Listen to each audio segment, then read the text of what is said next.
I go back on the years when we were the Jackson 5 and we were just kids, and how hard we worked, and just kids with a dream of just wanting to get on the stage and do our thing, and then never knowing what's in store.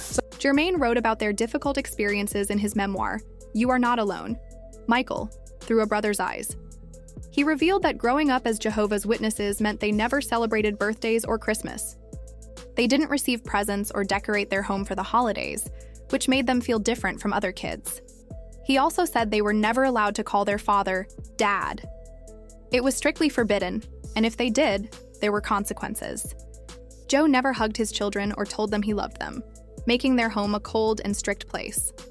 Jermaine described their intense work schedule as child performers. Between 1966 and 1968, their weekends were spent traveling and performing in different cities, only returning home around 2 a.m. on school nights. He recalled a particular moment when, just before a show, Joe was attacked by a group of men.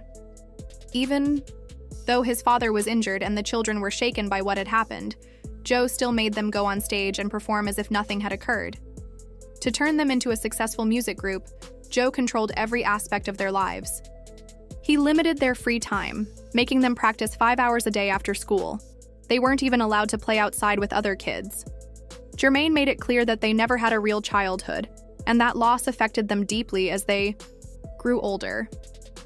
LaToya Jackson also spoke openly about their upbringing, saying their father not only abused them physically and emotionally as children, but continued to do so even when they were adults.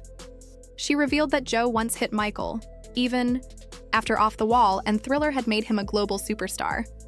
While the world saw Michael winning awards and smiling on stage behind closed doors, he was terrified, running away from his father inside their home. Michael himself shared his trauma in interviews. In a 1993 conversation with Oprah, he admitted, he was so afraid of his father that he would sometimes vomit just from being in his presence. He said that if the boys missed a step or a note during rehearsals, Joe would beat them with a belt buckle, an electrical cord, or even a tree branch they had to find themselves in their backyard. Michael also spoke about the verbal abuse he endured. Joe frequently called him names and mocked his appearance. He often called Michael Big Nose, which deeply affected his self-esteem and contributed to his later obsession with plastic surgery. In a 2003 interview with Martin Bashir, Michael recalled being thrown against the wall by his father. He said Joe would use whatever was nearby to hit them, and their mother was often too scared to intervene. A leaked phone recording revealed more disturbing details. Michael claimed that Joe would strip him naked, oil him down, and then beat him. He also said that his father told them that if they ever stopped singing, he would abandon them. Michael was so terrified of Joe that he fainted at least once when his father walked into the room. Michael also had haunting memories of the psychological toll their father's abuse had on them. He once told Janet to close her eyes and imagine their father lying in a coffin. Then he asked her if she felt sorry for him. Her answer was a simple no. Beyond the abuse at home, the experiences Michael had while touring with his older brothers also left lasting scars. While on the road with the Jackson 5, his older brothers often brought women back to their hotel rooms.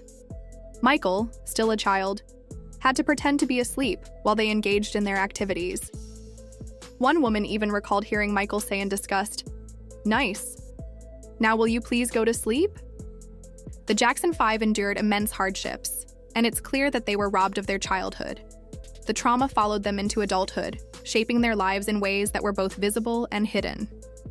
There's no doubt that their father's harsh treatment played a major role in the struggles they faced later in life. What do you think about the way Joe Jackson treated his children? Could the Jackson 5 have done anything differently to escape their situation? And what are your thoughts on the jealousy, mistreatment, and emotional scars that remained long after their childhood ended? Let us know in the comments. The Jackson 5 gave us some of the most well-known songs in music history. When they released hits like ABC, The Love You Save, and I'll Be There under Motown Records, they quickly became one of the biggest groups in the world.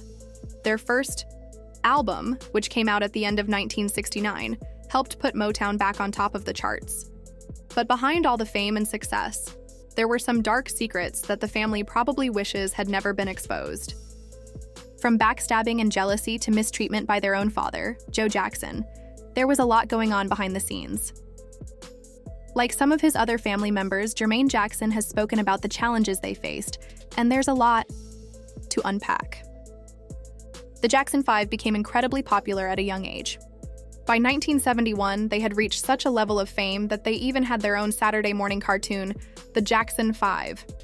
It was the first animated show to feature an all-black musical group and ran for 2 seasons. But despite their success, they faced problems as they grew older. By the mid-1970s, they had developed as artists and wanted more control over their music and a larger share of the profits. In 1975, the group decided to leave Motown and sign with Epic Records. But this decision came with complications. Jermaine, who was one of the original members, chose to stay behind because he was married to Hazel Gordy, the daughter of Motown's founder, Berry Gordy. The rest of the group moved forward without him, and unfortunately, their next few albums didn't achieve the same level of success. Many people blamed Jermaine's absence for the decline, but he had no regrets about staying with Motown. He felt that the label had done a lot for the group and their family. However, Jermaine leaving wasn't the only thing that created tension in the group. There was also an ongoing rivalry between him and Michael Jackson. In 1991, Jermaine released a song called Word to the Bad, which many saw as a diss track aimed at Michael. The lyrics took jabs at Michael's plastic surgery and the way he had changed over the years. Jermaine later denied that he meant it as an attack and claimed that he wrote the song from a place of concern, hoping it would help Michael stay grounded. But according to reports, what really made Jermaine angry was that Michael asked L.A. Reid and Babyface to work on music with him, when Jermaine had already planned to collaborate with them. Some believed the real issue was jealousy. Family friend Stacey Brown once said that Jermaine constantly complained about Michael's success, feeling like he should have been the one in the spotlight.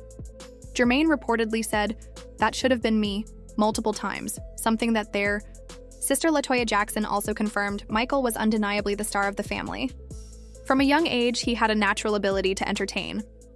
Even though Jackie Jackson was the eldest brother, it was clear that Michael was the most talented. He could dance like James Brown, pick up new melodies instantly, and make any song his own. His pitch was flawless, and he had a unique way of delivering music. Jackie once explained how the group was formed. He, Tito, and Jermaine started playing around on guitar and bass, and then Michael joined in by playing bongos, using an oatmeal box as his drum. Michael played so well that they decided to include him in the group. From there, he started dancing, like James Brown, mimicking moves he saw from the Temptations and the Four Tops. His stage presence was undeniable, and they soon realized he should be the lead singer. Even Jermaine once acknowledged how talented Michael was. But did that mean there was jealousy among the brothers? It's hard to say for sure, but there were definitely tensions. Another major controversy in the family involved Jermaine and Randy Jackson. Randy had been in a long-term relationship with Alejandra Owaziaza, and the two had children together. But despite this, Jermaine allegedly pursued Alejandra while Randy was away on tour. This led to a shocking situation where Jermaine ended up marrying his younger brother's ex. The whole thing caused a lot of drama within the family and added to the existing tensions. These kinds of stories show that, despite their fame and success, the Jackson family had their fair share of struggles behind the scenes. The group brought incredible music to the world, but their personal lives were filled with complicated relationships, rivalries, and family issues that continued for years. Jermaine secretly married Alejandra in 1995, and they had 3 children together. This reportedly caused a lasting rift between him and his brothers. But when it comes to the Jackson family, their struggles went far beyond just sibling rivalry. Their father, Joe Jackson, put them through extreme hardship.